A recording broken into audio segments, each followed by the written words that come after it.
And for you to take up that cross, that torch of doing pastoral care, it's hard. But on the flip end, it's a necessary thing. That when you show up to someone's bed, they're going to remember that you came to them when in their most dire circumstance.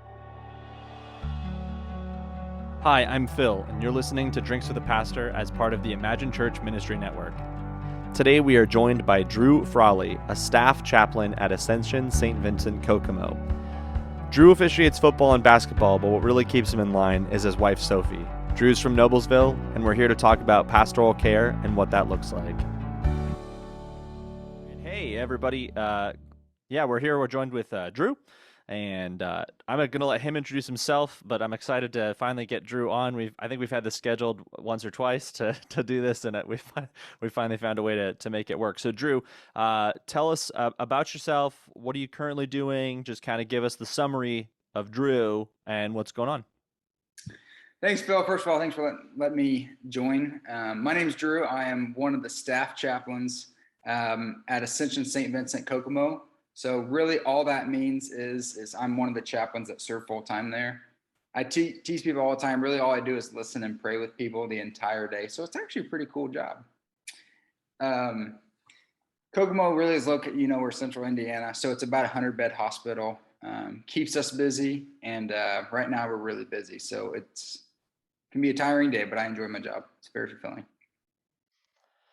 And what's going on in sort of Drew world? So kind of the prompt I like to give for this is what's kind of the biggest surprise over the last kind of few months to a year or so, and why was it so surprising, or like kind of what's something that stood out to you in the last year that's kind of helps us learn about what you've been doing and what's been going on in my job or personal life? Yes. Okay. So my job is I didn't realize how many sick people are in the world. And not just what we've been through, but literally just surgeries and all that stuff that we don't think about because it doesn't affect us. And there's a lot of hurting and broken people in this world. And so that's something that I've learned over this journey that I've done. Not to put a damper on us, but that's what I've learned. Personal life is that owning a home can suck. Bought a house, my wife and I did. We've been married about 15, 16 months. Bought a house, it's going great. And then one day, half the house of our electricity just went out, or the house electricity just literally went out. So my wife's like, oh crap, we got to call an electrician. Call an electrician. It literally was like a little wire that we had to screw back in. It cost me $50. So owning a house sucks, but it can be rewarding too. We're not paying a crazy amount of rent. But those are the two things I've learned. Housing sucks, and there's a lot of broken people in this world. Thanks for joining the podcast. It was just a wire, and of course the electrician made you feel like it was the easiest fix on the whole planet too, didn't he? Oh yeah, he's a friend of my grandpa's, and he gets done. And I was like, so what's up? I'm thinking, oh crap, I'm gonna have to pay a bunch of money. He's like, yeah, it's just this wire. I had to screw it back in. And I was like, that's it? He's like, yeah. He's like, go flip on that light. So I went and flipped on the light. I was like, dude, you're a genius. He's like, no, it really wasn't that bad. Well, whatever. I'm not a handyman, so I wouldn't have figured that out. So those are always my favorite because we bought we bought a house, and I've loved learning how things in houses work. Yeah. It's just the joy of home ownership. Our refrigerator basically quit on us yesterday. Was that 2 days ago? I don't even know. So we have like a little college dorm room fridge in place while we wait for one to come replace the one that's dead. Home ownership, so much fun. So you work in a hospital and you're a staff chaplain, which means you're there doing all this stuff. So kind of in your own words, how is chaplaincy kind of its unique job in the realm of the ministry world? So what makes it its own thing, unique, and how would you say what it is that you do is? Well, if you had to tell someone what a chaplain does, what is that, and how is that different from other ministry jobs? Oh, that's a good question. So first I wanted to prompt, here's my drink that I chose for today. Diet Dr. Pepper. Diet Dr. Pepper. This is not a sponsor yet, but it would be a great sponsor to have, Phil. The Not reason a I chose this is because I love it. Anyway, so I think one of the reasons that working in healthcare chaplaincy and chaplaincy in general as a field, the reason it's different than traditional ministry is I've often told people that my job is not to tell the truth of Christ, but to show the truth of Christ. And my job is to listen. I do a lot of listening every single day. And it's grown my ear strength, if you know what I'm saying, my listening skills. Most of the things that I hear every day are not the most joyous of news. And so I've learned what it was like. I mean, obviously I'm not the Lord, I'm not Christ, but I kind of get a glimpse of what he listened to every day in his walk. My child's sick. My child just passed. My brother just died. Why weren't you here? And so that's kind of what I get to hear is they're not asking me, why weren't you here to save my brother? It was, why did this happen? And so that's why it's a little bit different than most ministries. I do a lot of showing Christ and not teaching about Christ. Does that make sense? Yeah. Okay. Kind of, would you describe two questions? One of them just to kind of maybe guide us a little way. Would you say that you're doing a lot of what I would call pastoral care? Like if you had to give an umbrella term, you're doing basically 90% plus of what you're doing is pastoral care, whereas someone who's a teaching pastor probably does very little of that. Yeah. But that's what you're accomplishing is the care, pastoral care, kind of counseling sort of end of the ministry spectrum. Yeah. 100%. And that, I think that's an important thing to note is that maybe in a year calendar, there may be two types of services that I would like preach at, but it would be more of like a guiding a service, praying in a service, reading scripture in a service. So there's that aspect that we rarely ever do, the whole teaching, preaching time. But you said it good. Probably 90 to 95% every day of what I do is pastoral care, listening, giving people words of encouragement and hope. A lot of it is also somewhat counseling. Like I'm not sitting down with a couple and talking, hey, how do we make this marriage work? It's really, how do I use the resources both spiritually and emotionally to cope with the physical ailments that I'm suffering through? And so that's kind of what I do every day. How do you This is why I love getting to talk to so many people and why I was excited to have you on. How does Thanks, Phil. Yeah, no, I'm serious. And I said this in Nick's thing. It's kind of one of the things I love about this is if you kind of look at someone's like bookshelf or what interests them, you get a sense for their kind of ministerial calling. I have a lot of, culturalized homiletics sort of stuff in my bookshelf. Angie has a lot of like mission work. How does somebody like what is it about past this sort of counseling and not counseling, this chaplaincy pastoral care thing? To me, that would be just I would literally never make it through a day. It's just not something that I'm spiritually gifted in. Like I can do it, but it's not my call. It's not my ministerial calling. Like how did you know that was something you were called into doing? Well, many moons ago, before I started seminary, I think Phil, you know my story, but I suffered through some ailments physically, had some seizures, and it really took me to a dark place with my walk with Christ. A lot of anger, a lot of frustration, and I had some people that really listened to me and just kind of let me vent and yell and shout and scream at God, really. And it was in that time that a senior pastor really kind of geared me towards chaplaincy. That hey, I can see that from what you've went through, you've developed a passion to listen to people. got involved with care ministry, with Grief Share, which is a care ministry thing that the church I worked at then. Loved doing small groups, which, small groups, pastors online, small group leaders online. You're doing a lot of just pastoral care, listening, guiding. And so from that, this hunger for hurting loving the broken, listening to the hurting kind of developed in me from the experience that I went through. And so that's kind of where that came from. I hadn't really thought about chaplaincy until the senior pastor mentioned it.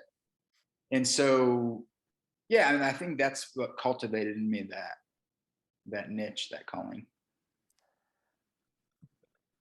If I go do a hospital visit, and there's someone who's ill, it takes a lot out of me. It's probably the more draining of the things that I do, spiritually, physically, emotionally.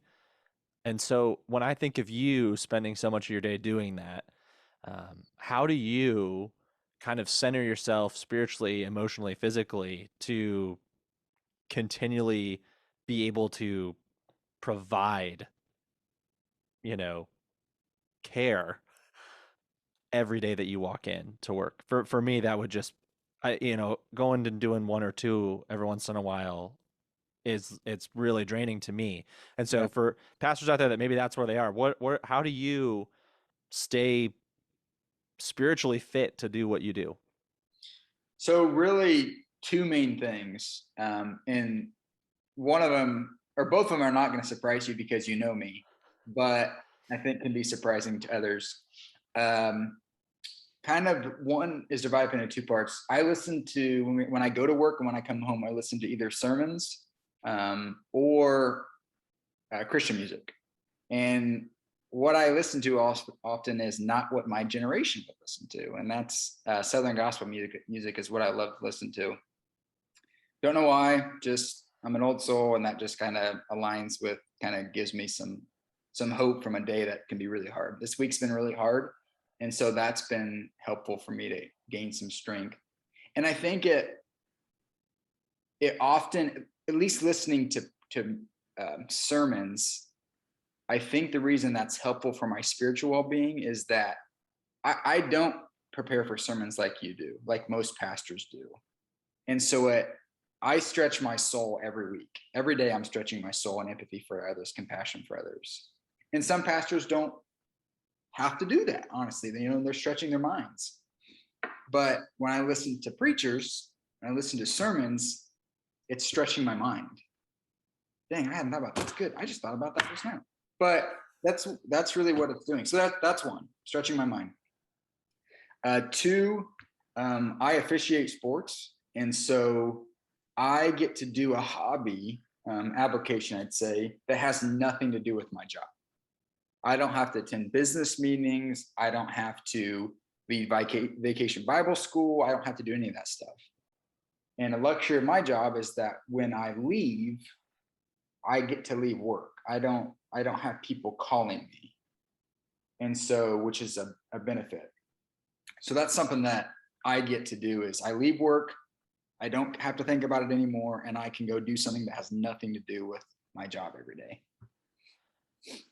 How important would you say? This isn't even a question. I brief you on a few of them.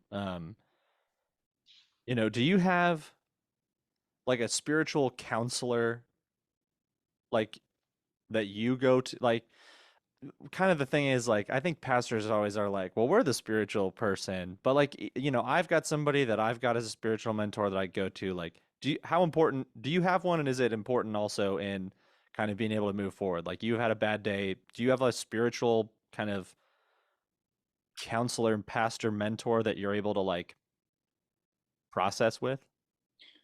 Yeah, really three people. My wife, first of all, she is, we talk a lot. We're both in the healthcare field, so we can't really tell what we talked about because of HIPAA. But we talk a lot about kind of circumstances and how we're feeling. And she's not a big feeler. She doesn't like all the feels, but so that's what we do. She's a pretty good listener, and so I'm grateful for her. Another guy named Rob, he's kind of my spiritual mentor, I'd say. We met, I've known him for many years. And so he's a guy I meet with about every month, and we talk about life and more broad things than more specific circumstances, is what Rob kind of direction of life, how my marriage is going, how work is going, that thing. And then actually I have a colleague, I work with one of their staff chaplains. She works in the evenings. And actually, I don't think she would know how helpful she is for me, because like you, Phil, as a pastor, the staff that you work with, other pastors on your team, kind of experience the same demographic you experience every day, the same frustrations, the same people that can get on your nerves. She gets to experience, and I get to experience what she gets to experience. Staff dynamics, certain patient circumstances that we both are involved in. And so she's been really helpful for me too. Yeah. Kind of going along, you can use me as a case study basically on this next question, because Okay. I'm pretty much asking you to tell me on this one. Okay. What's the biggest challenge for a pastor that wants to be better at doing pastoral care, that doing this sort of like being with people in situations that are rough, what it is that you do? Like, how does a pastor who's not gifted spiritually in that way, what's something they can start to do to cultivate sort of a better spirit of this? It's going to be really hard to do. So let me give it to you this. It's going to be really, really hard. Listen. Be okay with silence. We as pastors, and this is a muscle I had to grow. It really is a muscle. It has to be worked to be okay when you're in a room visiting Cindy Smith, who's 80, and she's been a member of your congregation for 70 years, and you want to talk about God, and she's really engaging in that. Well, sometimes she just doesn't want to talk because she's hurting or she's broken. For us as pastors to fill that space with words may not be what's best for her in that moment. And so being okay with silence and shutting our mouths often, and that's really tough for us sometimes as preachers, to listen is vital. Can I tell a story real quick that would kind of illustrate that? Yes. No, you said I can do what I want. So I'm doing a visit. When I first get in to the healthcare field, you have to go through a program to be in a hospital called clinical pastoral education. That's my plug. I'm going to plug it before I leave today, Phil. So just be prepared for that. It's called clinical pastoral education. Most big healthcare systems have that. And that's how chaplains are normally trained. So you go through self-reflection studies, you go through certain patient circumstances, you debrief things, you talk about all the feels, really a lot of self-reflection before you look outside and care for other people. So I tell you that story because one of the very first times I'm in a room with a patient, I have someone that's kind of mentoring me. And we're in there and I'm just talking away. I mean, if you get to know me, Phil knows me well, I just talk. And I'm literally just talking away. And I walk outside and this other chaplain who's more experienced than me, she looked at me and she said, "You're a pastor, aren't you?" And I said, "Yeah, I work in the congregation setting." She said, "I could tell." I was like, "Why? How could you tell?" She said, "You didn't shut up." And I was like, "That's so true." And I think what helped me grow and flex that muscle of listening and pastoral care is, so this would be a good one to jot down if you're taking any notes here. It's real complicated too. She told me, Drew, she said, when you're in a conversation with a patient, for other pastors, when you're in a hospital visit with a congregant, she said, when you want to say something, wait 10 seconds and then say something. So if Miss Susie is going on and on and on about her pain and you want to jump in, just wait 10 more seconds. because I guarantee you she's going to steer the conversation. You're not going to have to say anything. And as long as you're making eye contact, you're listening, you're making verbal cues, you're tracking with her conversation, you're going to listen, and she's going to feel like someone's actually with her, and she's not just a patient. She's not just a pin cushion that I often say to patients. We as chaplains get to listen, and that's a privilege. So that's my story. You said this was right into my question, so you answered part of it. I wanted to ask, how do you exercise that listening muscle? So you've got this wait 10 seconds things. Are there other things that we can do to sort of like enhance our listening? You know me, like I love to talk. I love to have words. You know, and I'm that. You know, I would have done exactly what you did. I would have felt like I would have had to say words the whole time. Oh yeah. How do you exercise that listening muscle so that it becomes that sort of reflexive muscle that we know, you know, we can turn on, like, you know, exercise that muscle out so we become better listeners? So a couple of things that I've learned. If Phil, when you watch this back, I'm just going to use you example. You use your eyes a lot, and that's a great way for, especially in today's world where we have masks on. When you're with congregants, use your eyes. Like I do a lot with, oh, you know, they tell a surprising thing. Oh, wow. You see their eyes. People know you're engaged because you're using nonverbals, facial expressions, hands. One of the things I've learned is when I cross my arms like this, what do I look? I look closed off. When I'm sitting with my hands like this, I'm closed off. When I'm crossing my legs when I'm listening, I'm closing myself to people. That's an open posture, says I'm engaged. Being uncomfortable with, or being comfortable with silence. So literally spending 15 minutes and growing that muscle just to sit and do nothing. That's hard, but often that allows us to become okay with, well, I don't always have to say something. Sometimes all I need to do is just shut my mouth and literally just listen to others and become okay with that silence. Those are a few things that I've learned that have been helpful for me to learn. Oh, verbal cues also. So oh, okay, yeah. Or I'm hearing you say that you're not feeling too good today.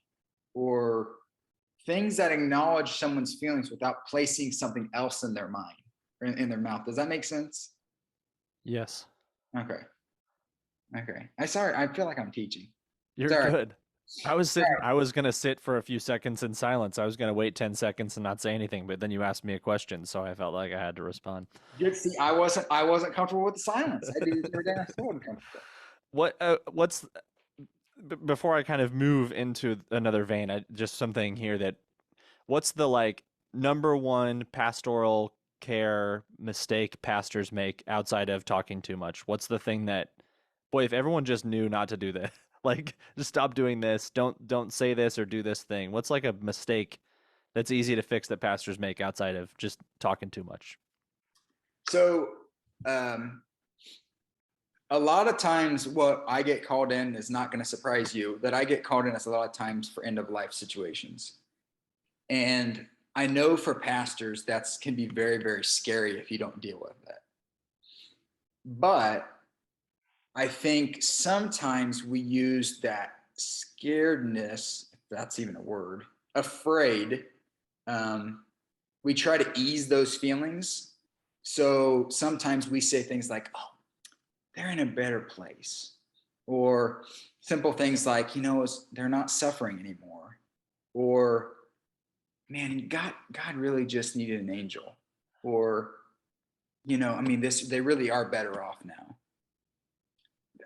From my experience, families often don't want to hear that because they want to sit in the emotion. They just lost their mom or their son or their daughter or their husband. And they want to literally just be in that moment and reflect on the grief and loss that they're experiencing now. Now, it takes another side also, if those of us that know the Lord have a hope that sometimes others in the world don't, and that's okay to acknowledge that, but let families acknowledge that too. If they're ready to acknowledge, you know what, Tom, he's not suffering anymore. then go with it. Let families steer that. Let patients steer that, and not always jump to hope. Sometimes we need to sit in the grossness and the sorrow of life, just like Christ did. He sat in the tomb, he sat in death until he jumped to life and resurrection. So sit in the grossness and the yuckiness until you jump to hope and the resurrection. Because sometimes we encounter people that don't know the Lord. So yeah, that's what I'd say, Phil. I think so much of that is, if this isn't your, it feels like a lot of times pastors feel like they're hope deliverers every week. And so Yep. when you're put in a situation, your hope delivering instinct takes over. Yep. Like you're a gospel giver. So, Yep. and counseling and that, it's you're really trying to alleviate your discomfort, I think, is what that's how you're deflecting your own emotion. Like you don't want to feel sad, so you're delivering hope. It's, I think that's something I learned about myself, is that if I have to do something, and am I saying this because I'm uncomfortable and I'm wanting to just try to fix the situation because I don't like that this is sad, you know, or do I think this is a real pastoral moment? And I think a lot of times we might discover, at least for me, that a lot of things when I did this a long time ago, it was I was uncomfortable and I was trying to make myself feel better, and so I did what I thought would be helpful for me, even though if that was subconscious. I wasn't thinking that, Yeah. but I was trying to alleviate my own anxiety or my own fears in the situation. So Well, you just said something that stuck out to me. You said, I thought I was trying to alleviate my own anxieties. And basically what I heard you say is, you were trying to accomplish getting yourself out of being uncomfortable. You thought you were doing the right thing for that. Well, often when I leave patients' rooms, and I tell people all the time, I didn't treat you, I didn't stick you, I didn't poke you, but you allowed me to do is listen. And oh yeah, chaplain, that was very helpful.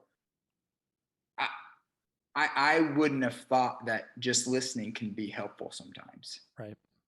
And oftentimes the things we think that aren't going to be helpful become helpful to people. And the things that when we try to throw tidbits of gospel and grace in, there's a part for that. There's a time for that.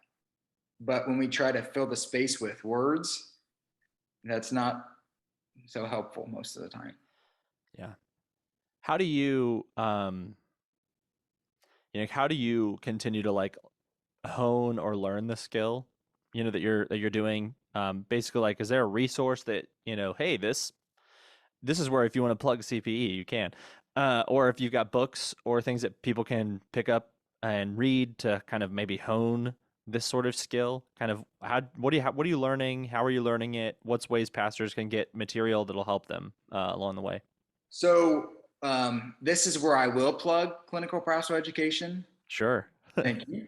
But I'll also talk about some resources too. So clinical pastoral education, the reason this is a great resource is because, like I said, in large healthcare systems, some even small healthcare systems, they have programs that are ran by what are called clinical pastoral educators, which is, I know, a crazy thing. And what they are, most of them are either former pastors or some of them are therapists, some are teachers, that their role is to create baby chaplains. And the way they do that is by allowing people to look inside of themselves and find what is uncomfortable, find what drives them, find their own theology, what's created their theology. And I think the first step, the reason that's helpful, Phil, is that it allows you to see how you tick and to see what drives you in ministry. Those are the two things I think that it did for me starting with CPE. And so that started this journey of continually honing why I believe what I believe. It's become a second nature to me, and it's always happening. I did an internship for CPE. That's like a semester thing. It's unpaid. You do it for like 12 or 13 weeks while I was in seminary. Afterward, I did what was called a residency. So like physicians do residencies, we do as chaplains, but we just don't get paid as much, obviously. But anyway, so we did a residency for a year. And that was more focused on patient care. And one of the things, the reason I'm bringing that up now is that's where I really grew my pastoral care skill.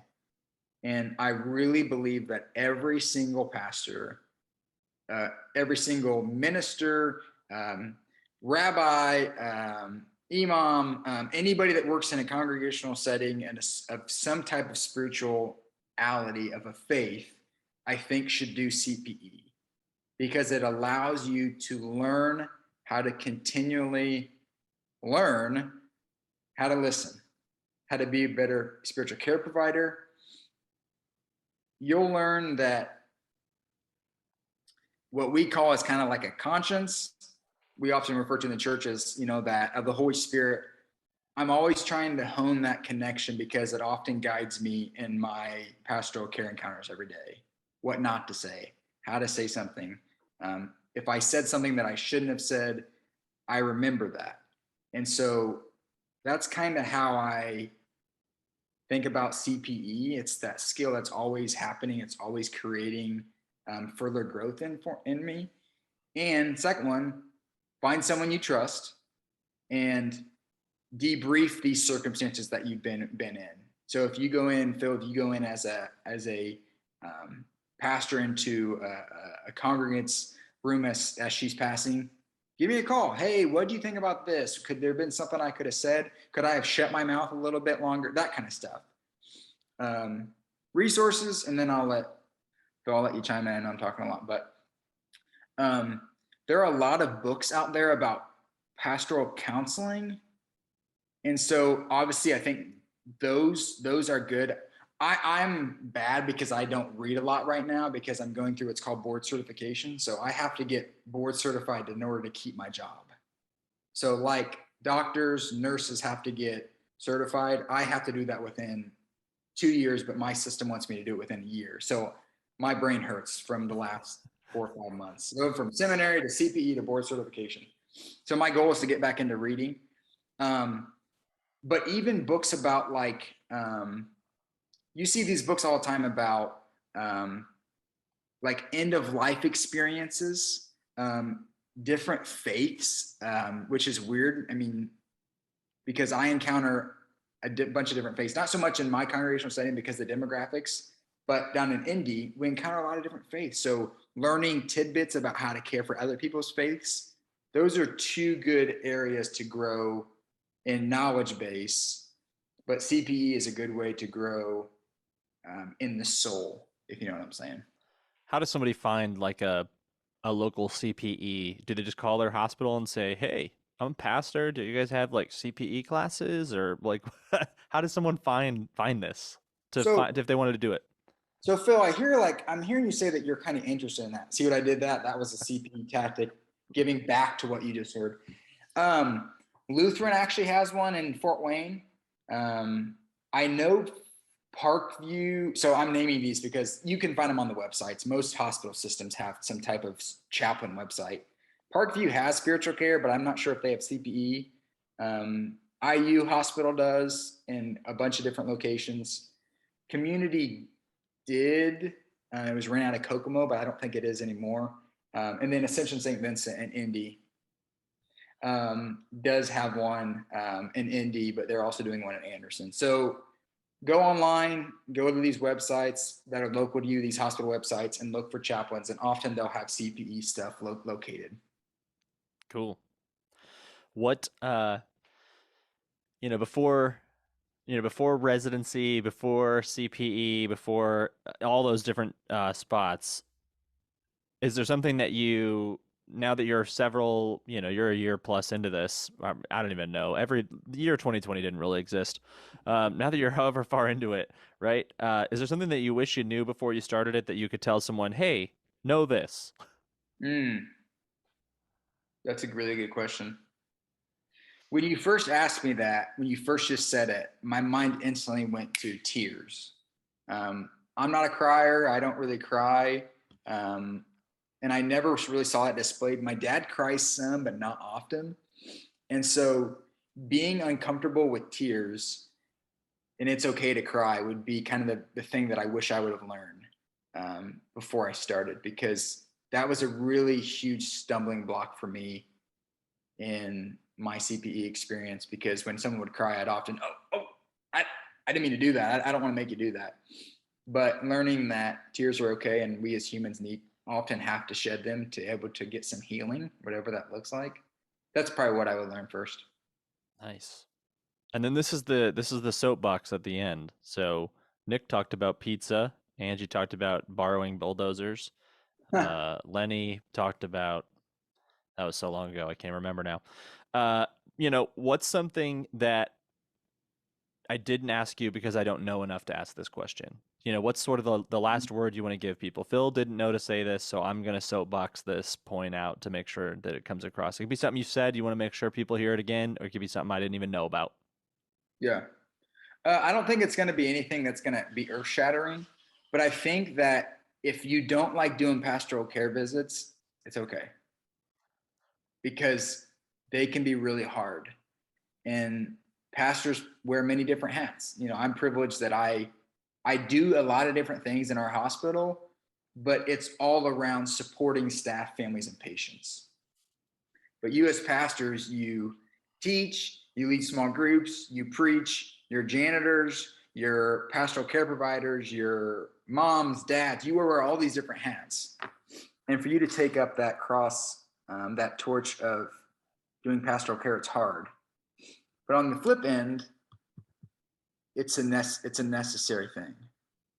That when you show up to someone's bed, they're going to remember that you came to them when in their most dire circumstance, but also sometimes in the most joyous of circumstances. Birth of a child. They received their cancer diagnosis, they're gone.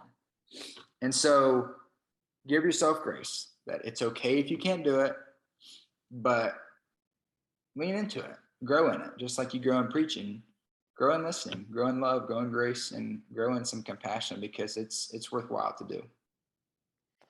Awesome. Drew, I'm so glad that we got on to do this. We'll be in touch, man. I hope everybody, give Drew a round of applause. He can't hear you because I haven't even edited the video yet while I'm saying this, and no one's watching it in this moment, but I know you are. Drew, thanks so much. Again, I was excited to have you on to talk about this, because like you just said, I think this is something that pastors shy away from, but it's so important. Yeah. So thanks for shedding light on it, and giving us a guide to enhance this part of the ministry we've been called to. So Drew, thanks so much. Hey, we'll see you later, man. Thanks. Thanks, Phil. That's it for this episode of Drinks for the Pastor as part of the Imagine Church Ministry Network. Make sure that you subscribe to our podcast to stay up to date with all of our episodes, as well as check out our YouTube channel for other instructional videos and church tours so that we can continue to imagine church ministry together.